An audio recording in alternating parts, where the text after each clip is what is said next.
So welcome to the SecureDynamics TechCast. With me, I have Stacie Muñoz, who is the Director of Education Technology at Urban School in San Francisco. Welcome, Stacie, to the show. Hi, thanks for having me here. So I'm going to read out some stats, which I found pretty compelling, right, coming from your website, which is number of students 420, 86% based in San Francisco, 14% based in the Bay Area, 10 to 1 student to faculty ratio. Wow. 4.5 million tuition assistance provided for 30% of your students, 44% students of color, and 35% faculty and staff of color, right? It's not every day you kind of come across these stats, but beyond the stats, I think just it reflects the culture of the school itself, right? So talk a little bit about your role and what Urban School is about. We can delve into the questions. Yeah, so I'm the Director of Educational Technology. So Urban's a small high school in San Francisco in the Haight near Golden Gate Park. Progressive independent school, so not really your traditional schooling vibes. We don't have traditional grades. We do a lot of rubric-based evaluations, a lot of narrative feedback. It's a very different type of schooling environment than you would get from a more traditional school, and that includes private or public schools. I oversee our one-to-one laptop programs. So we have a one-to-one program, which means that every student is issued a laptop when they come. It's tied into tuition costs. So aid covers it, and every student uses a MacBook Pro, we're very fortunate. We are in a very privileged situation at the school. So I oversee that, and I work with a team of folks to support sort of the IT piece of that, but also the tech integration piece, which is super important in a school. So how do we make these things work in a way that's going to support education and teaching and learning in an organic way and not really like a forced way? That's on top of working in a school, which is like I coach, I teach, I'm an advisor, all those other things that are kind of part of a day-to-day school life. Wow, so definitely you have your hands full. So one of the questions, again, this is typical, right? You can't avoid the conversation about COVID. So every institution, every leader has dealt with it differently. And what were some of the big things that you had to pivot towards in your role when COVID hit? All of the things.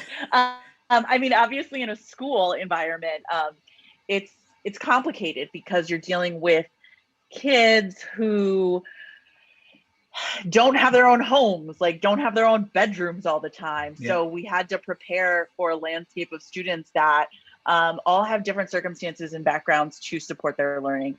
We started off in a really great place that every student has the same type of computer. So we were already, 10 steps ahead of other schools because of a lot of our financial privileges. So that was really good for us, but there was a lot of training that had to be done for the teachers. The kids really picked it up pretty easily. The teachers, there was a lot of intense training that I had to do, getting teachers on board using Zoom.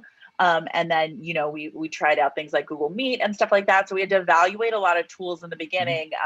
Like everyone uses Zoom now at the school, but you remember back early in the pandemic, there were a lot of conversations around what should we use, Google Meet. A lot of like New York made that deal with like Microsoft Teams, like all these different districts and stuff were having those conversations. So at the beginning of things, that was so much time. Like, what do we want to use at school? What do we want to pay for?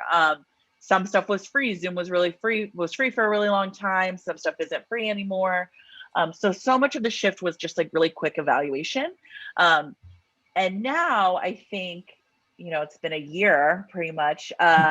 We're at a point where we have the basics down and we're just trying to be better at creating community online and creating, filling those voids. Because, in San Francisco, we're not back in person yet. And I know a lot of places students are, we still don't have the okay. It may not be a couple more weeks. So almost a year out of not being in the classroom, we have to take care of our kids and make sure they're getting what they need socially and emotionally as well.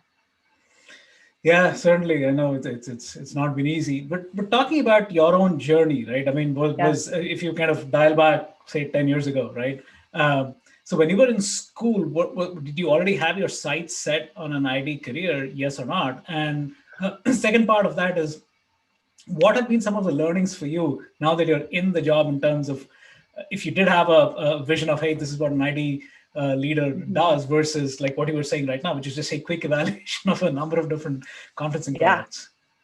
Yeah, I mean, I don't think I would have ever thought that I would be where I am now, essentially like leading a tech program at a school, right? I think I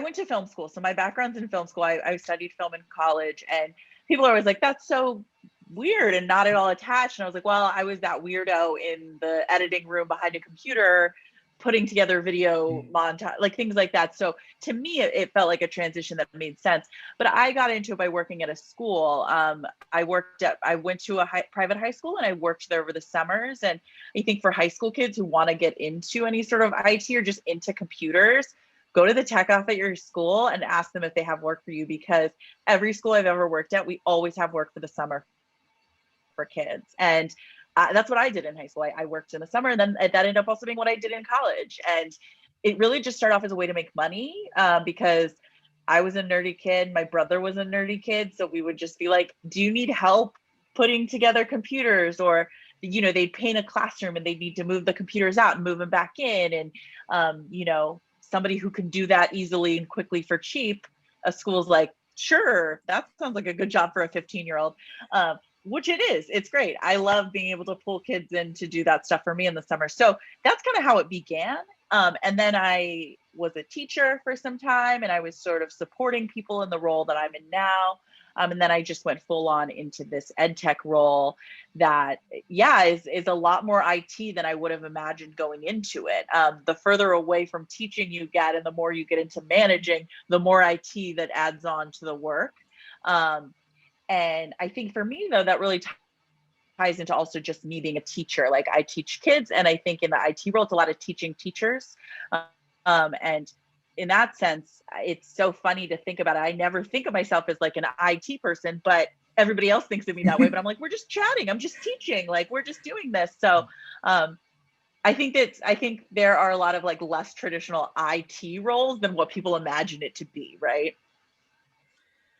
Yeah, certainly. Now, coming to one last piece, and as you were kind of talking about quote unquote cheap students coming in and for interns and helping IT or teachers out, privacy and security is something that is probably much more well regulated in financial or healthcare verticals, and probably a little bit less so in education. But I think the long-lasting effect of, let's say, a data breach or some kid schools scores getting out is, I mean, it could have pretty long-lasting impact, right? So from your perspective, where you are right now, what are some of the things that you have seen work effectively? And again, part of it is also the different demographics you have to deal with, right? I mean, students, there's teachers, there's contractors. Yeah. So how do you go about dealing with that?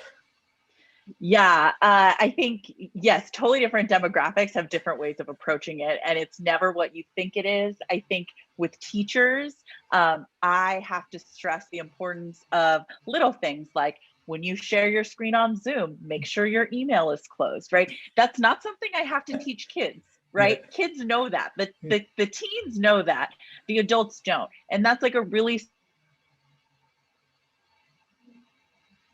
we're recording this conversation. If I were to accidentally screen share my email, you could have that screenshot forever. We don't know what there is with it. So I think that's something that I never thought would be such a big part of my job, and it is now. I hold my breath every time certain folks at the school share their screen, because I'm like, oh, please not have anything there. Things like remembering to mute yourself on Zoom because it's being recorded. Like, I think there's a lot there. For kids, it's a totally different landscape because they're way more fearless in terms of using the internet. Adults at the school, if they see a pop-up or it asks them to download something, I always get an email, should I do it? Should I trust it? And I can help them vet it. For the kids, it's like,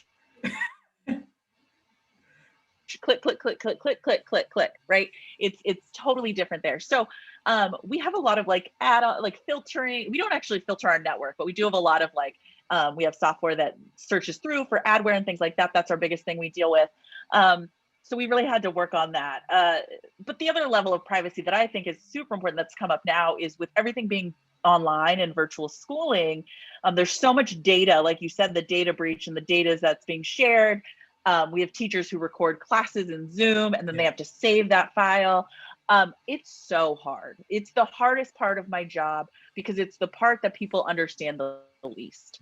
And I have to remind teachers are always like, well, what's the big deal if I ask the kids if it's okay to record them and I record them? And I say, I get it. I get you want to do that. But we live in a time now where folks are pulling up videos and poems and yearbooks. I work on the school's yearbook, right? You're pulling out, Supreme Court justices' yearbook pages and circling what was said on them. And I'm like, we don't live in the same landscape that we used to. So I think reminding people of the permanence of media and things on the internet has been huge as we adapt to virtual, because it's so easy to like take a picture, record something. And these are kids. Not only are they minors, but this also can have implications for the rest of their lives. So it's a big conversation that I have probably once a week, if not more.